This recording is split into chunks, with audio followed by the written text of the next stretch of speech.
Let's think about these 3 questions. 1. Why is it that you can instantly connect with a certain type of person, yet also easily end up hurting each other? 2. Why does inspiration seem to flow effortlessly when you're completely relaxed? 3. Why do we say that people experience resonance rather than existing as independent individuals? Do you have the answers? Today, we're going to explore the mysterious concept of quantum entanglement. So what exactly is quantum entanglement? How does it relate to everyday people?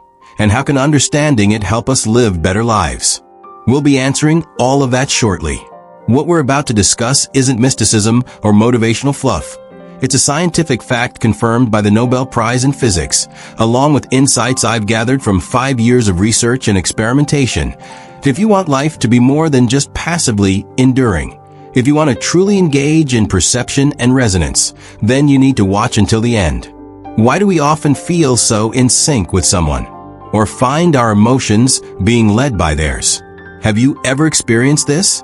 Even after you've blocked someone, whenever their emotions fluctuate, you somehow suddenly think of them. In psychology, there's a classic experiment called observer emotional synchronization. 2 close individuals are placed in separate rooms.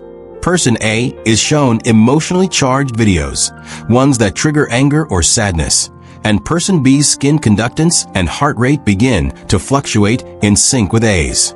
Isn't that incredible? Even without visual, auditory, or verbal contact, their bodies still experience resonance. In fact, this isn't just psychology, it's also quantum physics. An entangled state isn't about connection, but about being fundamentally one.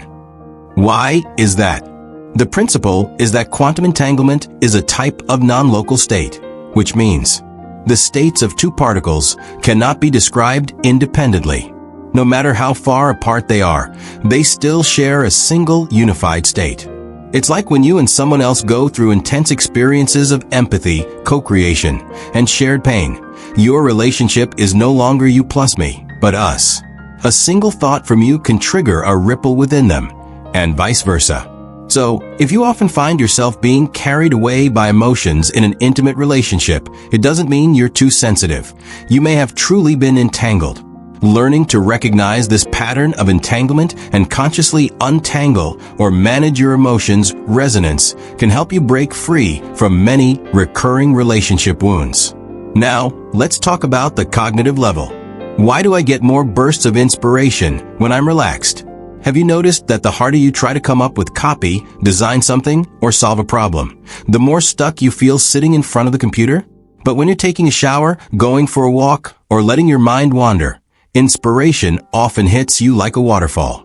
Einstein didn't have his breakthrough on relativity in a lab. It came to him in a relaxed state, like when he was out rowing and suddenly saw the behavior of light. Some of Steve Jobs' most iconic ideas also came to him after meditating or while walking. This is because quantum entanglement applies not only to particles, but also to the elements of thought within your brain. When you force yourself to think, you push your subconscious into a collapsed state, where information pathways become constricted. Whereas in a relaxed state, mental nodes, semantic space, emotional memories, and more within the brain enter a superposition plus entangled state, allowing inspiration to suddenly break into your consciousness, much like quantum tunneling. So, to be more efficient and creative, it's not about thinking harder, but about learning to enter the open perturbation state. In other words, creating a cognitive field that facilitates quantum entanglement. Now you get it. Relaxing isn't being lazy. It's your gateway into the inspirational resonance state. Now, let's look at it from a work perspective. Why is it that in some teams, 1 + 1 is far greater than 2, while in others, it ends up being less than 0? For instance, in some collaborations, it feels like the chemistry is off. No matter how much you communicate, nothing really connects. But with certain people, just a glance is enough to get on the same wavelength. Google once conducted an organizational psychology study called Project Aristotle, which explored the key traits of effective teams. They found that what truly makes a team high-performing isn't how talented the individuals are, but how high their level of psychological safety is. What does that mean? It means team members feel safe to speak up, can connect with one another, and work in rhythm. From a quantum perspective, This means establishing entangled, shared state variables. Because teamwork isn't about information confrontation, it's about cognitive resonance. Do you agree? If you and your teammates are in different collapse modes, meaning your focus, motivation, and energy frequencies are misaligned, then your communication is like radio signals on different channels, never able to connect. Entanglement is the foundation of consensus structure. An efficient team isn't made up of individually strong members, but of individuals who can reinforce the resonance loop. This is what truly makes the team stronger. So if you're an organizer, manager, or entrepreneur, what you must learn is build entanglement-based collaboration, not control-based command. Only when people are on the same frequency can their output grow exponentially. Now, let's look at it from a spiritual perspective. Why is it that you give everything you've got, yet still can't live the life you want? I once spoke with a 35-year-old female listener, a single mother working in e-commerce operations, raising her child on her own. She said she feels like a machine every single day. During the day, she's under pressure to meet traffic KPIs. At night, she tutors her child. On weekends, she has to take her elderly parents to the hospital. She hasn't had 2 full nights of sleep in a row in almost a year. When I asked her about her dreams, she couldn't remember. Through tears, she said, "I haven't slacked off for a single step, but my life feels like it's been pushed to me by an algorithm. It's not something I chose. It's what the system assigned me by default." Is that really the case?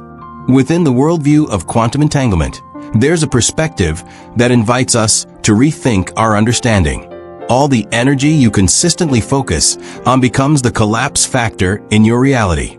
In other words, you're not experiencing life itself. You're experiencing the version of reality that you continuously engage with and direct your attention toward. And that version may never have been meant for you in the first place. Many of us are entangled in a structure known as the default life path, such as studying, not to pursue passion, but to chase rankings; working, not to create value, but to avoid falling behind; surviving, not to express your true self, but for cars and houses. Have you ever noticed? The reason you're so exhausted isn't because you've done something wrong, but because you never really had a choice. You've never truly collapsed your life for yourself. You've simply followed someone else's collapse formula.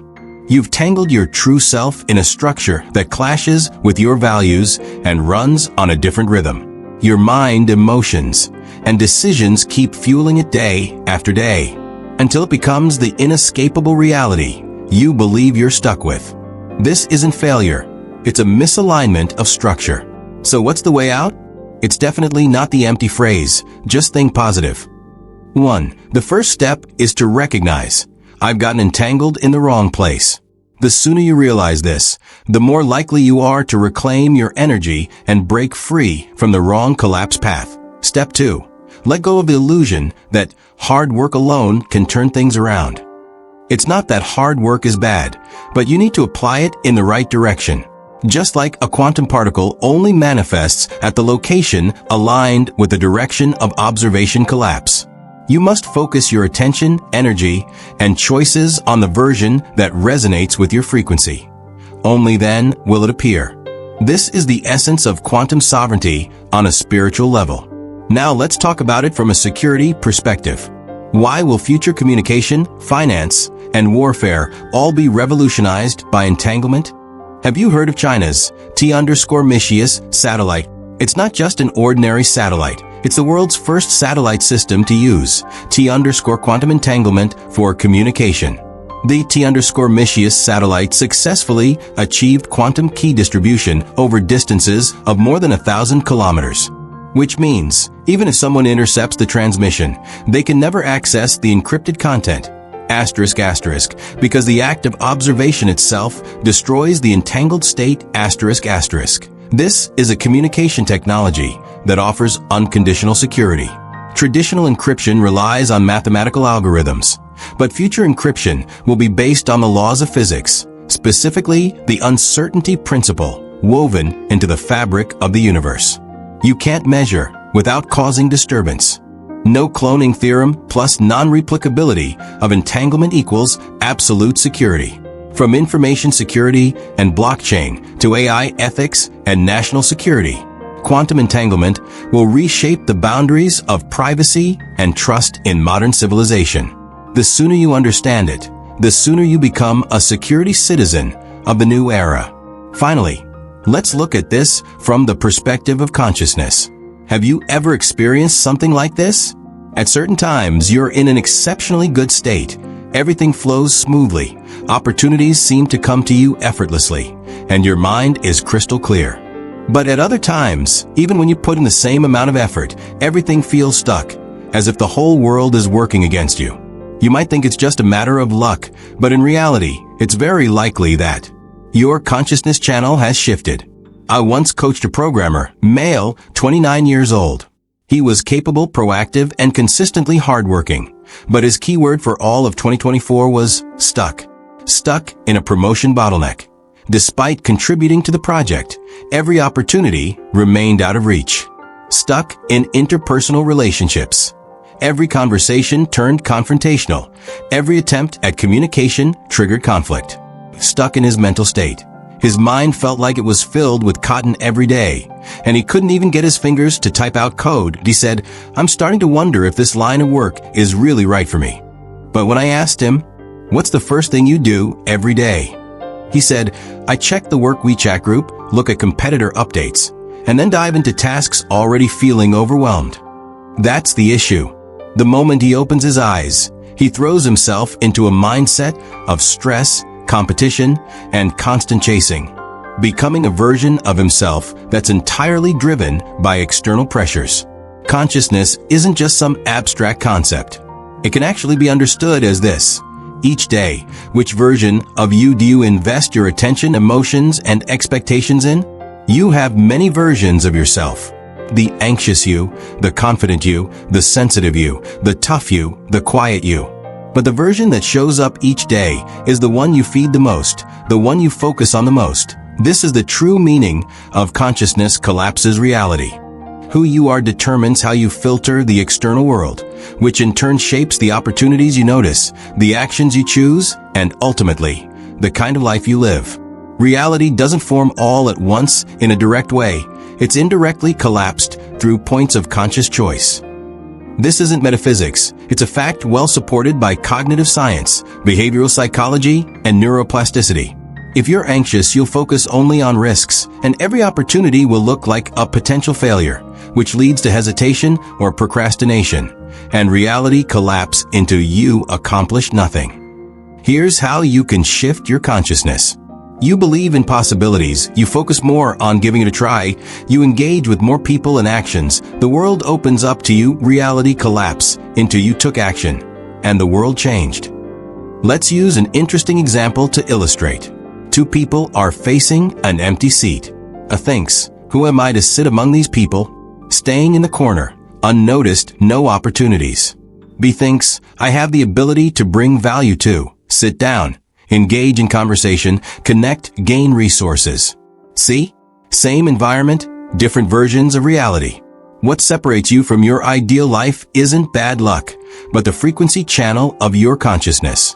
So, your everyday life is the result of how your consciousness is focused.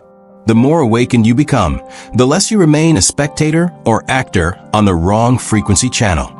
You begin to actively tune your frequency, aligning your thoughts, words, and actions with the frequency structure of your desired reality.